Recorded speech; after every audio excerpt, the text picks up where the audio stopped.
I'm Logan Crawford, and right now on the Spotlight Network, we're diving into one of the most inspiring immigrant success stories you will ever hear.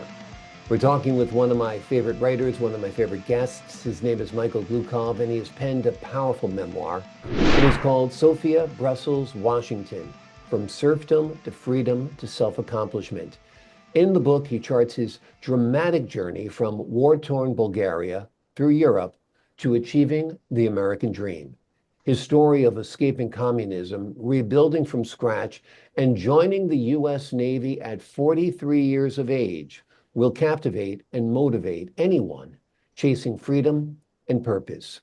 We're delighted to have this very talented author join us once again here today on Spotlight. We thank the team at Brookside Press for helping us put him in the spotlight today, and we ask viewers like you to support authors like him by subscribing to our channel and by purchasing his amazing book. The links are below this interview. And be sure to download the Spotlight Network TV app streaming on Roku, Apple TV, and Amazon Fire TV. Michael, thank you so much for joining us here today on Spotlight. Thank you, Logan, for the kind words and the honor to be on your show again. It's an honor to have you back again, sir. Let's start out by talking about a basic question. How did communism come about as a system in your country of origin?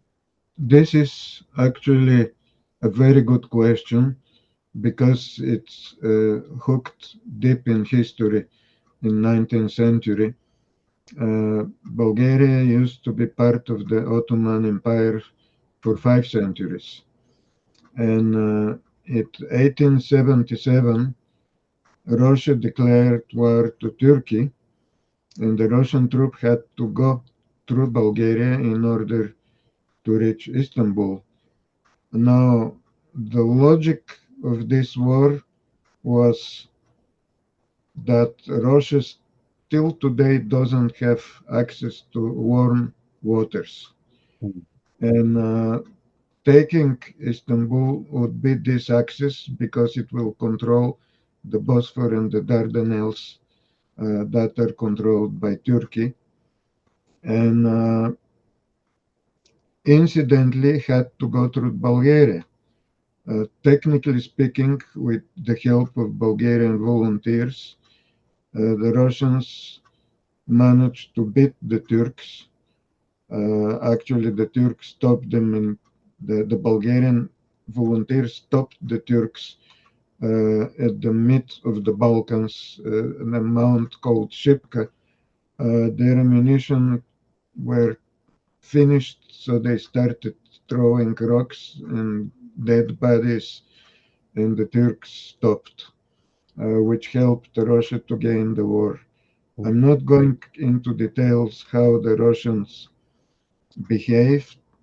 The post history with the arrival of communism was faked, and everything was nice and beautiful. But if we go back in history and read what some important literary critics and observers wrote about the Russian behavior, it was not much different than what we see in Ukraine today. And not only that, but they've been indignated that people like Bulgaria could live much better than them while being considered kind of semi-slaves in the Turkish Empire. Now, because of those ancient communications and history, during the Second World War, Bulgaria sided with Germany with the intent to control the whole Macedonia, which, according to old Bulgarian maps, and when Bulgaria was deemed to be empire, belonged to Bulgaria. That was a long time ago. And German victory would confirm that. So during the Second World War, Germany was involved in massive attacks in the Eastern Front, against Yugoslavia while the Bulgarian troops were occupying those territories.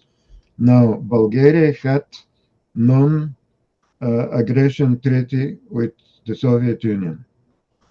But in 1944, September the 3rd, the Russians violated this treaty, declared war to Bulgaria, and just invaded it.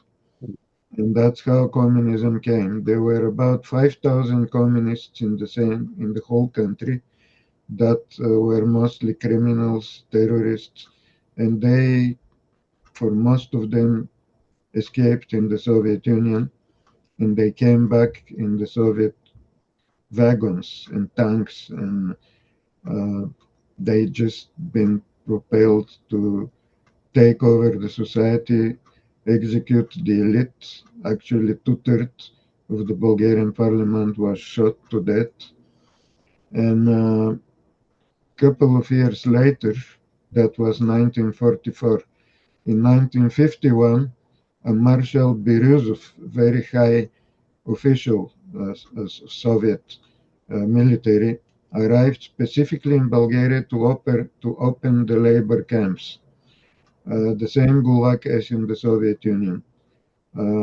People's trials began, mass executions, disappearances. Basically, the whole civil society and the elite disappeared. And that's how communism began in Bulgaria.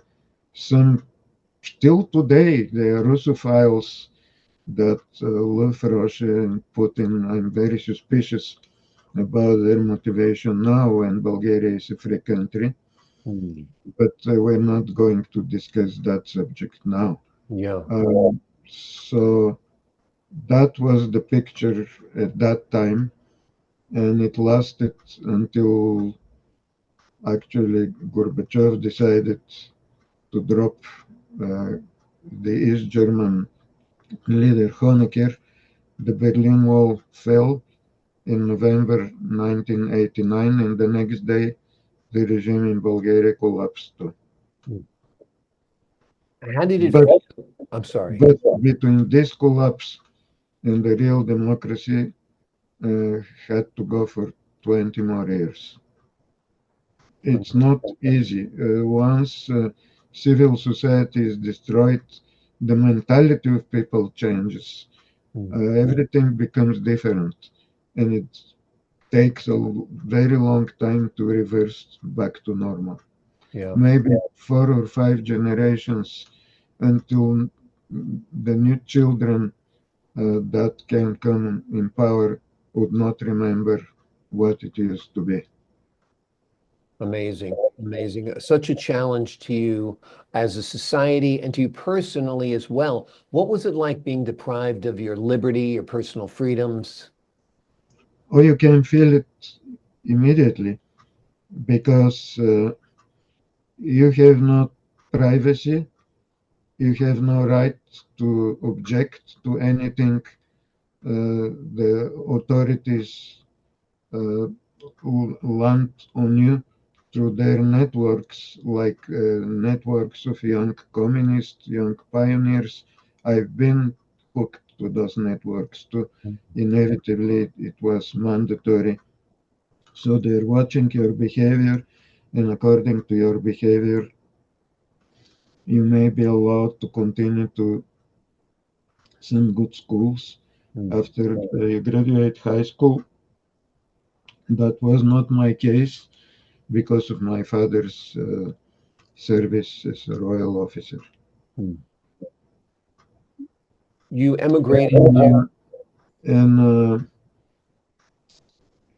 also the military service, a lot of hazing. When I arrive in your unit, they know everything about you, and they tell you, you are a child of a fascist officer, so watch it, behave. So you've been warned. And that's all over the place. And although my good diploma and success in the admission exams I've never been admitted to university. So I decided that I'll take my destiny in my own hands.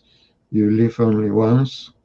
I had a pretty good idea how the life in the West was, and I wanted to be part of it. And ultimately, I made it. Yeah. Your first stop was Belgium. And when you went to Belgium, you advanced your education. Tell us about that. You're also taking care of a mother and a small sister. Tell us about that part of your story. It was a little bit more complicated than that.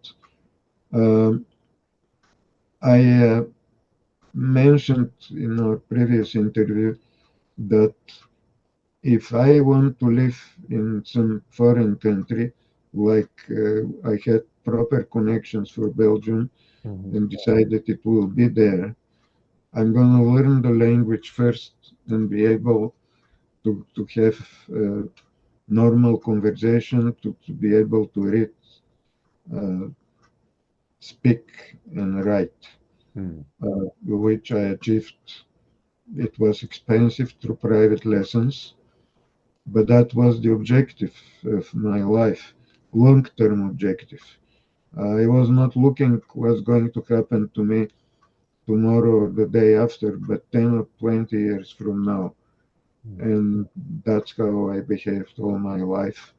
Mm. With planning, what do you need to achieve in order to move from point A to point B, and start collecting the means in order to achieve that, and then move to the next point.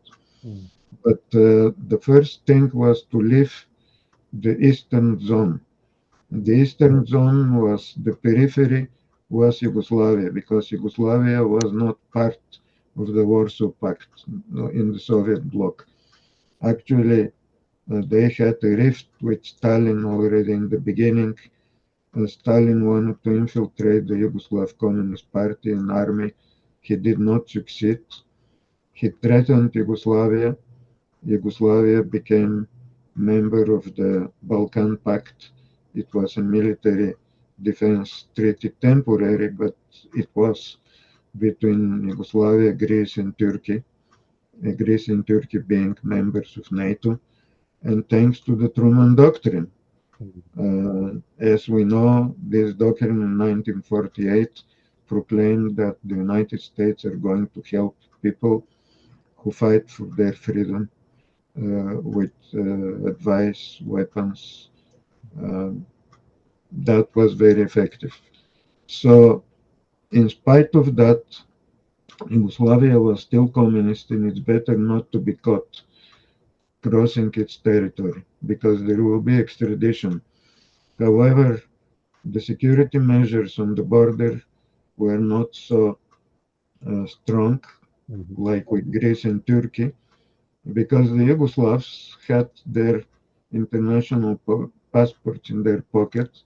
They Mhm. could travel around the world, work there, come back with their money, and open a business. Mhm. So that was the contrary of what the Soviet bloc was. So I had to go through Yugoslavia without being caught.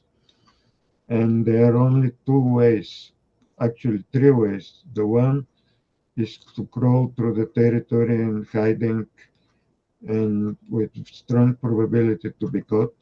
Mm. The second one is to go with paid vacation, I mean organized vacation, which is very expensive. Mhm. It's certainly not for people like me. And the third one is if you can invent some kind of family relationship and ask to, permission to visit those people.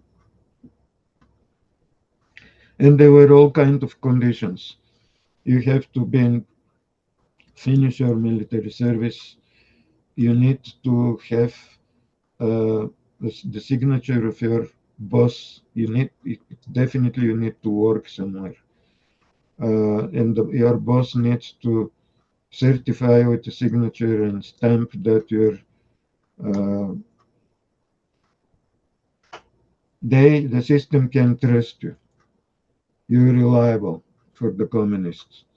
And that was my weak point. I decided to use the communist mentality by thinking everybody is scared from them and their laziness, natural laziness.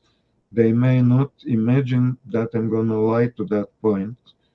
And I just tell them, oh, comrades, I just quit the job here because I'm preparing for admission exams in Yugoslavia.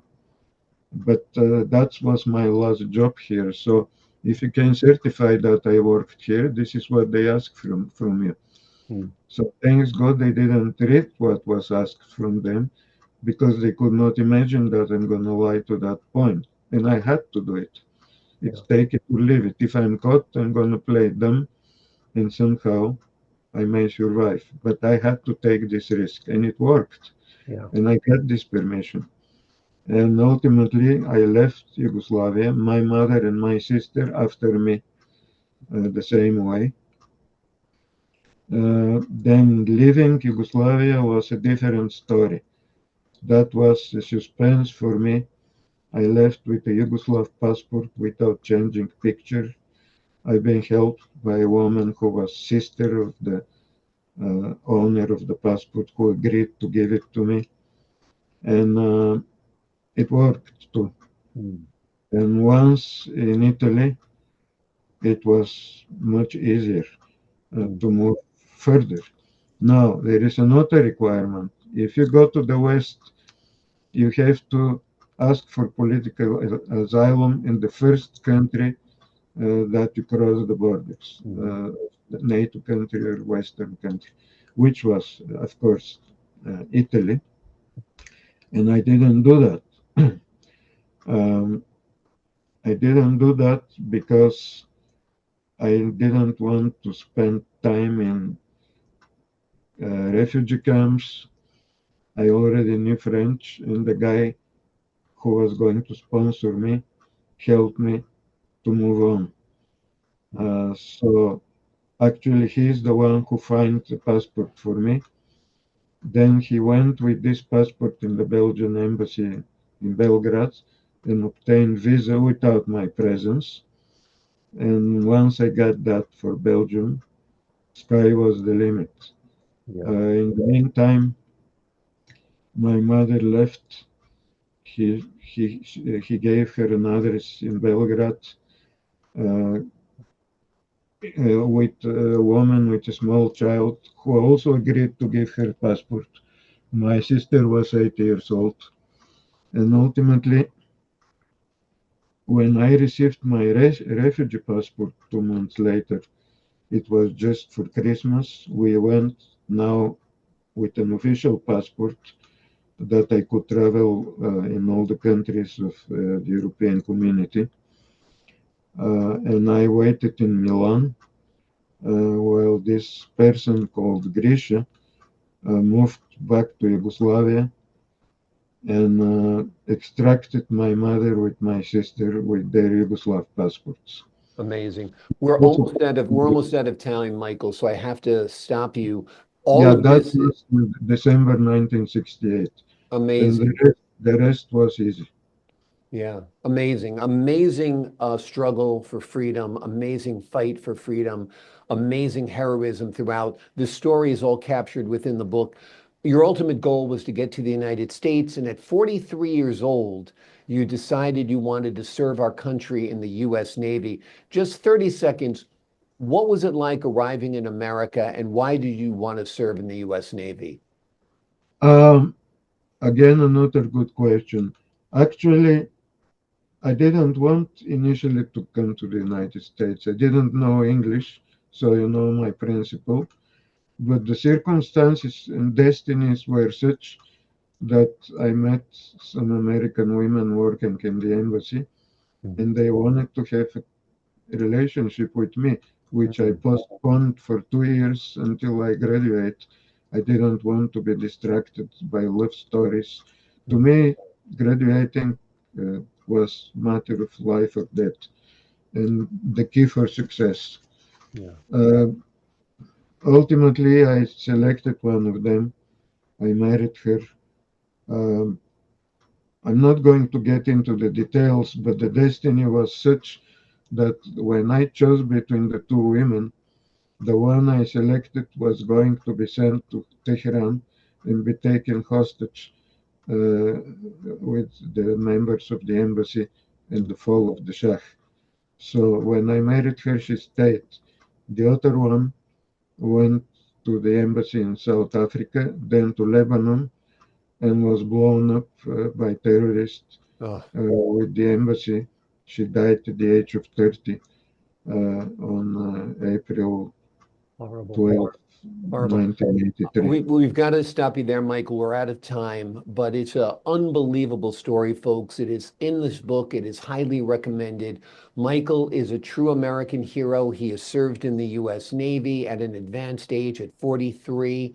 He has made an unbelievable trek from communism and totalitarianism into freedom. He advanced his education. He helped the people around him, the people he cared about, the people he loved. It's an incredible story. It's called Sofia-Brussels-Washington, From Serfdom to Freedom to Self-Accomplishment. Michael, thank you so much for joining me here today on Spotlight. Thank you so much, Logan. It was a privilege to Privilege is talk all to mine, you. sir. I enjoyed hearing your story. To the folks at home, I'm Logan Crawford, thanking you for your time this time. Until next time on Spotlight.